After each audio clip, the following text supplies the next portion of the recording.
Vă salut! Astăzi o să vorbim de funcția confort și funcția auto a unei centrale Ariston Alteas One, respectiv Genius One, prevăzută cu senzor extern. Dacă observați temperatura exterioară undeva la 6 grade, nu știu dacă observați 6 grade aici în colț în dreapta, senzor extern, măsoară 6 grade.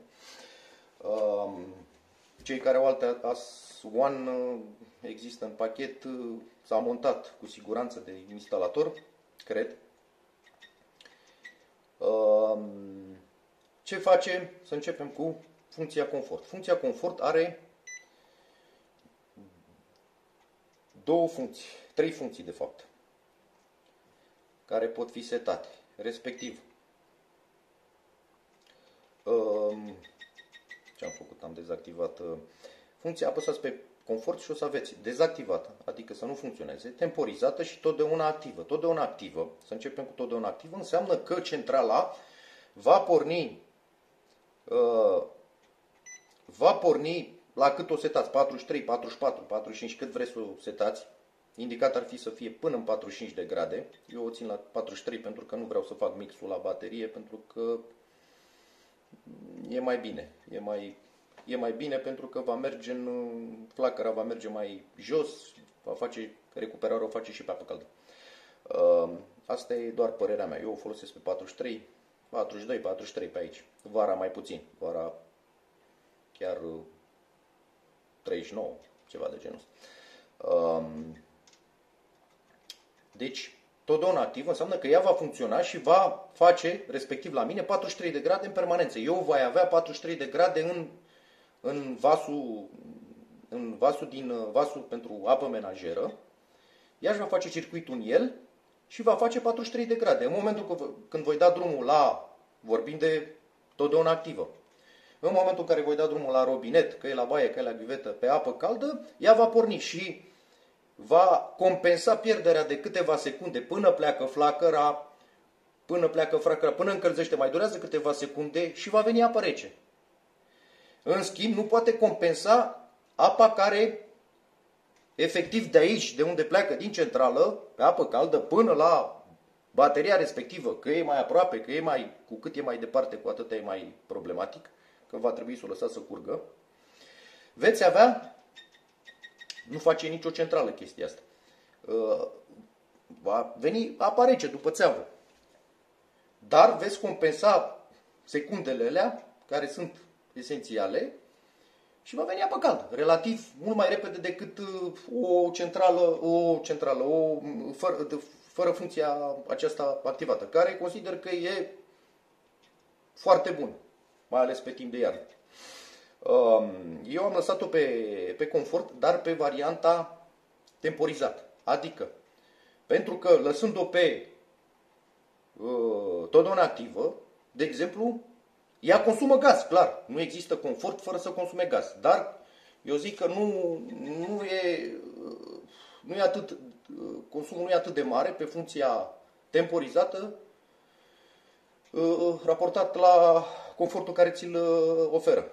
În sensul că să revenim la subiect, în sensul că pe varianta permanentă îți faci un duș la 10 seara, 11 seara și până dimineața, că te trezești la 7, la 6, la 10, la 12, ea va funcționa și va menține în ea 43 cât setezi.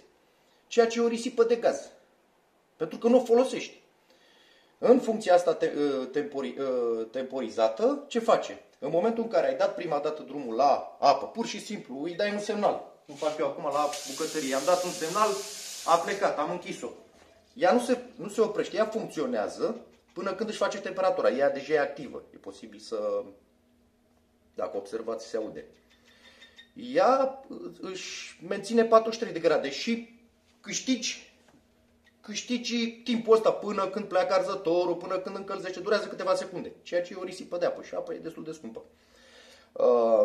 Să nu lungim subiectul. Deci, eu o țin pe funcția confort, vă recomand confort temporizat, care va funcționa o jumătate de oră de la prima deschidere. Pur și simplu îi dai un semnal, a plecat și o jumătate de oră ea își va face apă caldă. După o jumătate de oră se va dezactiva. Nu va mai funcționa. Până când îi vei mai da un semnal. I-ai dat semnal, funcționează încă o jumătate de oră. Ceea ce mi se pare super, super, mega șmecher. Față de o centrală clasică. Și e păcat să nu-l folosești, funcția confort, pentru că chiar e super ok. Să încheiem subiectul. Deci cu asta dacă dispuneți de, eu știu, nu vă interesează banii, nu vă interesează consumul de apă, puteți să o lăsați pe totdeauna, la orice oră din zi și din noapte, veți avea 43 de grade, sau cât vreți să setați. Și e tot ok. E o funcție care merită activată. Cel puțin pe varianta temporizată. Și acum să trecem la ce mai important. Funcția auto a centralei, pe care mulți nu știu să o folosească. Eu zic că i-am deslușit mecanismul. E o funcție concepută de cei de la Ariston pe baza senzorului extern și celor doi senzori după tur și după retur. Softul manageriază aceste sonde, de sonda pe tur, retur și pe sonda externă, în funcție de temperatura externă și în funcție de temperatura după tur și după retur, ea știe, să vorbim așa ea știe cât să facă. În sensul că, să vă dau un exemplu. În momentul în care activa funcția auto, aveți aici, e pe direct, apăsați funcția auto și aveți mod de funcționare tip auto sau nu, închis. E foarte simplu, l-aveți pe ecran. În momentul în care activați funcția auto, o să vă speriați, o să vedeți 58 de grade. În momentul în care dai la plus și minus, o să aveți 14 plus, adică minus 1 în stânga, de la 0 grade Celsius. Minus 1, minus 2, minus 3 până la minus 14. În dreapta de la 0 grade până la plus 14. În momentul în care, eu știu, uite, ca să observați, a fost 58. În momentul în care o duceți la plus 14, lăsați câteva secunde și o să vă apară, în loc de 58 cât era, o să vă apară 72, ceea ce e enorm de mult. Dar, și dacă o lăsăm în, e prima oară când fac chestia asta, să o duc să văd cât indică, uite, am dus-o pe minus 14, care e maxim, minus 14 plus 14, din 1 în 1 grade Celsius. Așteptăm și vedem cât indică. 58 de grade. Se pare că pe minus e 58, ceea ce media ca o centrală pe condensare, lăsând varianta 50 cu 30 care se folosește pe 40 cu 30 pe încălzire prin paradoxală. Nu e cazul la mine, eu folosesc calorifere. Ce am observat? În momentul în care folosești funcția auto, o să observi că la un moment dat, lăsând-o fără să umbli la, eu știu, o lași pe 0, nu știu, o lași pe 0 grade Celsius. I-aș face modulația în funcție de temperatura exterioară și după temperatura tur-retur. Dar reglajul ăsta, plus sau minus 14 grade Celsius, are o mare relevanță. În sensul că, nu mai știu la cât am lăsat-o, cred că pe 0, îți arată 58. Ăștia nu poți să-i modifici decât se duce ea unde știe ea, în funcție de soft. 58 de grade. Să zicem că pornește centrala. O să pornească undeva pe la 8. A mea nu merge ziua, merge decât seara până dimineața. Pentru că nu pierd decât un grad în casă și nu și are rostul să funcționeze. 58 de grade. Pornește, pleacă pe 52 de grade, pentru că nu are interesul să meargă pe 58, pentru că temperatura pe retur este foarte joasă. Eu am și niște senzori aici pe tur și pe retur și am urmărit tur-retur. Să-mi pui pe tur-retur și am urmărit să văd condensarea. Adică temperatura, diferența între tur și retur. Ea știe că nu are nevoie de 58 de grade pe pornire ca să facă cât mai mult recuperarea de căldură, că de asta este cu recuperare de căldură, și softul știe și merge cu ea la 52, merge o perioadă, eu știu, 10 minute, un sfert de oră, după aceea crește la 55, 58 sau 60, nu mai rețin, n-am stat să o urmăresc în permanență, n-am fost tot tipul cu ochii pe ea, trebuie să stau cu ochii pe ea, dar am observat că se duce la o valoare de, dacă observați, nu pe 0, eu am setat-o, asta e în funcție de instalație, pentru că ea vede în funcție de cât e circuitul, își face ea niște parametri, în funcție de temperatura după tur și pe retur, după asta se ia, n-are de unde să știe și după, eu știu, după debit, după, cred, nu știu. Eu o folosesc la minus 6, pentru că dacă o las la 0, mi se duce în 62, 65 de grade, ceea ce, din câte se știe, indicat ar fi ca pe încălzire cu calorifere, să nu depășească 60 de grade, adică să fie între 55, 56, 57, 58, în funcție, eu știu, 55 mergeți pe toamna, cu cât să mai... Dar funcția auto nu-ți dă voie să faci setările astea. Ea pleacă că se ia după temperatura externă și după temperatura după tur și pretur. Asta nu mai e valabilă la setarea normală, pe care eu o foloseam la 55. Și funcția asta auto mi se pare foarte interesantă, pentru că coboară singură la 52, când mai crește ca să țină diferența, ca să-și facă recuperarea, nu știu dacă înțelegeți, ca să-și facă recuperarea, eu am văzut și pe sonde. Sondele care spuse pe tur și pe retur și am observat diferențele de temperatură între tur și retur care sunt esențiale. Și crește ea singur, ceea ce tu nu poți să dai 55, stai așa după un sfert de oră, mai dau un 3. Ea știe să facă treaba asta și consider că inginerii de la Ariston, softiștii, au gândit-o împreună cu inginerii și asta, au gândit-o în așa fel cât să facă recuperarea cea mai mare și, bineînțeles, confortul. Pentru că, să vă dau un exemplu, eu o țineam pe 55, funcționa de la început până la sfârșit. Ceea ce,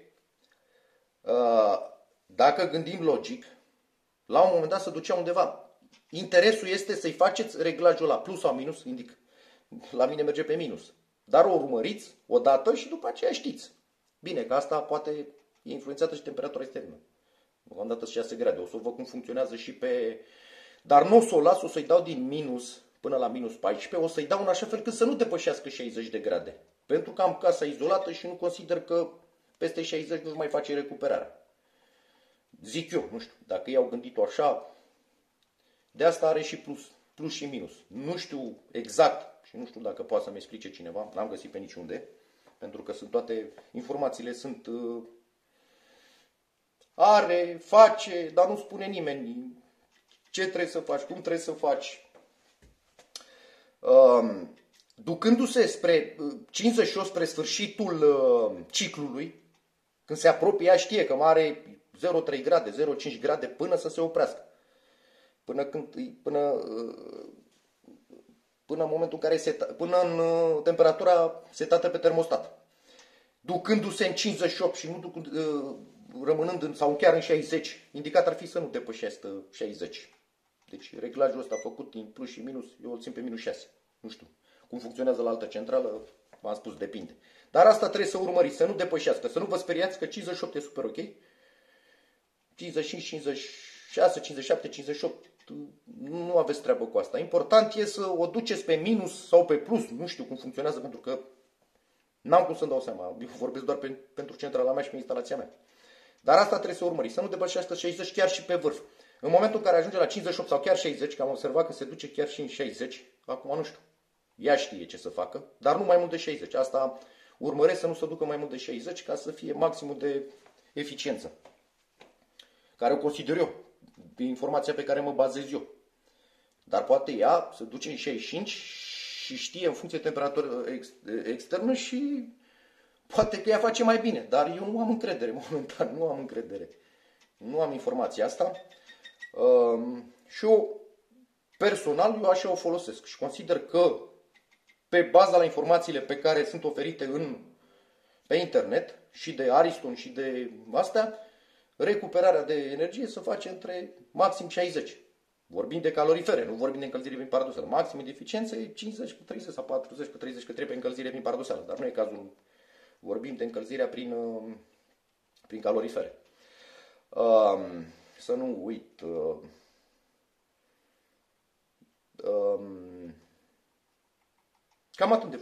Cam atât despre funcția auto. vă recomand, faceți cum considerați. O să revin cu un video, o să măsor și consumul pe ceas, strict, eu știu, 3 zile cu temperaturi relativ la fel, pe aceeași setări. O să măsor consumul, eu știu, pe 3 zile, să nu zic pe o zi. 3 zile cu 3 zile. Să văd dacă într-adevăr e o diferență, cum am setat eu și standard. Dezactiv în modul auto și lăsând, eu știu, pe 55, că nu poți să o lași pe 50 și să ai pretenții de căldură. Pentru că cu cât lași temperatura mai jos, cu atâta caloriferele vor fi mai reci, logic. Una e să fie 50, una e să fie 55, una e să fie 60. Vor radia mai greu, se va face mai greu temperatura și centrala va funcționa mai mult. Ceea ce e o risipă, pe care noi nu înțelegem, dar inginerii care au conceput centrala și softiștii împreună s-au gândit la chestia asta și au făcut funcția asta auto, pe care nu e întâmplător pusă, care se consideră că face economie, logic. Nu știu dacă chiar face sau cât face. Asta rămâne de văzut. Eu o să fac un test empiric, să zicem așa, nu știu dacă în sensul mai băbește, în sensul că mă duc, mă uit la ceas, fac o poză, îi fac peste 3 zile, după aceea, pe încă 3 zile, o să merg cu ea pe 55 de grade să văd dacă e o diferență. Dacă e o diferență mică în favoarea funcției auto, clar o voi lăsa pe auto. Dar, după feeling-ul meu, eu zic că chiar își face treaba. Pentru că nu întâmplător sunt puse. Dar mulți nu o folosesc pentru că se sperie. Și eu m-am speriat la început, când am văzut grila asta, -6, +7, stai așa, de ce mi-apare 58, nu mai pot să o setez, mă duc din asta, mi-apare altceva și m-am speriat, am dezactivat-o. Și am mai studiat, am mai asta, n-am găsit prea multe informații, am zis, băi, să o testez, să o văd în timp real cum funcționează. Și m-am orientat pentru că de asta sunt plus și minus.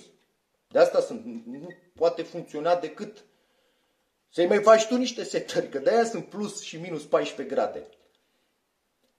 E o relevanță, are o relevanță. Te lasă să faci chestia asta, probabil în funcție de instalație, în funcție de... Deci nu e totul stabilit, retur, senzor extern. Se folosește de sondele externe, dar îți lasă ție plaja asta, pentru că instalațiile diferă. Circuite mai lung, mai scurt, temperatura pe retur se întoarce mai repede, mai caldă. Nu știu exact să explic. Trebuie să o urmăresc toată iarna, să o văd cum funcționează pe diverse temperaturi și poate că pe viitor o să mai fac un videoclip. Ce vreau să vă mai spun? Când vine și vi se dă garanția, cel de la Ariston, ce nu folosi funcția confort că consumă gaz. Același lucru mi-a spus și mie. Nu folosi funcția confort că consumă gaz. Bă, te iei după, e specialist, lasă că nu folosesc funcția confort. Și asta și m-am gândit, de ce să nu folosesc funcția confort când chiar pe varianta temporizată e super șmecheră. Într-adevăr consumă, dar cât să consume? Cât să consume? Raportat la confort, o jumătate de oră cât îi dau și după aceea poate, eu știu, plec de acasă, o oră, 2, 3, 5, nu mai folosește nimeni. Într-adevăr, dezavantajul, ai pornit odată, pleci de acasă. Ia o jumătate de oră, îți va menține temperatura. Va exista M-am lungit, am 18 minute și am vorbit. Și altă chestie. Lăsați temperatura, toți spun 1,5, 1,6. O să observați că în momentul în care se duce în 58-60 de grade, o să observați că dacă o setați în 1,5, 1,4, 1,5 se duce în 2 bari. Ceea ce asta este un stres pentru temperatura. Uite, acum a pornit. Ciclu, o să vedeți și în timp real. Ciclu confort în curs. N-a pornit nimeni nimic. Își face treaba. Probabil a scăzut temperatura, probabil, eu știu, are 1 grad diferență, senzor în vasul pentru apă menajeră și a apărut ciclu confort. Uite, a mers, cât a mers? 3 secunde. Și a făcut temperatura, mai stă ce mai stă. Dacă e cazul, în jumătatea asta de oră mai pornește. Într-adevăr, consumă. Cât consumă, dar nu pot să avea un confort. Dacă observați, și pe apă menajeră crește presiunea, pentru că E influențată și arzătorul. De-aia crește. După aceea o să scadă. Eu o să o las undeva în așa fel încât la 60 de grade, o să o las undeva în 0,9, o să mai scot niște apă după instalație, pe aerisitor frumos, cu o cănuță, un păhăruț, cheia sau o șurubeliță, scoateți până când ajunge în ceas 0. Eu i-am lăsat-o până la un bar. O să-i mai scot puțin. Dar vreau să o văd la un bar să nu-mi depășească 1,5. Vasul de expansiune al centralei e preumflat cu 1,5 bari. Și nu ar trebui să depășească. Trebuie să funcționeze, centrala ea poate să funcționeze, minimul are 0,6. Poți să o folosești la 0,7 fără probleme. Dar dacă în timp scade, intră în avarie pe 0,6, că nu mai are presiune. Așa că nu ții pe 0,7, o ții pe 0,8, 0,9, cât de greu e să bagi mâna aici și să-i dai 2 secunde drumul, să o mai ridici 0,2, să o ții în 0,9. Eu o să o țin undeva în 0,9, în așa fel încât când ajunge apă la 57-58, să fie undeva în 1,5-1,6 pe aici, maxim. Adică la valoarea vasului de expansiune. Nu mai intrăm în detalii tehnice. Normal, presiunea se calculează, distanța de la centrală până la ultimul punct, ca înălțime, se măsoară distanța până la ultimul calorifer. La mine în speță sunt la etaj. Automat să fac niște calcule, dar în principiu trebuie să mergi cu ea jos, 0,7, cât poți de jos. În așa fel încât să nu depășească la fierbere. Părerea mea este că să nu depășească 1,5, 1,6 peste cap valoarea presiunii artificiale din vasul de expansiune. Pentru că presiunea și temperatura este dușmanul instalației în sine. Toată instalația, și țevi, calorifere și asta. Cu toate că o să spuneți, da, dar am folosit-o în 1,5, 20 de ani. Ok. Nu discutăm probleme. Noi vorbim strict de fizico-chimic, vorbim de informații strict tehnice. Lăsând cum am folosit-o și aici și e discutabil. Ea funcționează, nu să strict. Dar de ce? Dacă poți face chestia asta și știi treaba asta, de ce să nu o folosești? Pentru că spune clar în instrucțiuni. Presiunea se reglează de la 1,5 la 0,6 de avarie. De la 0,7 până la 1,5. Și asta e simplu. Acum alegi, că de asta îți dă și varianta de la 0,7 la 1,5. Ca să poți, dar nu cred că e cazul. Nu cred că e cazul să ai în situația asta, să te duci cu ea în 1,5. Și e un stres, de ce să merge o perioadă scurtă, când ajunge, ea o să crească în funcție de temperatura, cu cât crește temperatura, crește și presiunea. Și automat, undeva la 60 de grade, o să ai 2 bari, ceea ce nu e normal. Și asta înseamnă că trebuie să scazi presiunea în instalație. La mine, dacă era 1,4 și să duceam 2 bari, acum am dat-o în 1, probabil o să se ducă în 1,6. Dacă duce în 1,6, o să-i mai las un 0,9. Deci recomandarea mea până în 1. 0,9, 1. Și dacă scade sub 0,7, eu știu, un mic jet de aici frumos, îi dai drumul și o ridici iarăși în 0,9, scurt, 2 pare de apă. Și o ții în permanență. Cam atât am vrut să vă zic. Testați și o să vedeți că o să revin și cu un filmuleț și cu consumul. O să fac și chestia asta, pentru că mie îmi place să văd exact ce se întâmplă. Să văd dacă într-adevăr există o economie. Și o să fac chestia asta repetat, nu o să fac o dată. O să o fac o dată, o să mai las o perioadă, iar o să mai fac o dată la o altă temperatură mai mică. M-am mungit cam mult, vă mulțumesc. 25 de minute, sper că ați avut răbdarea să vă uitați.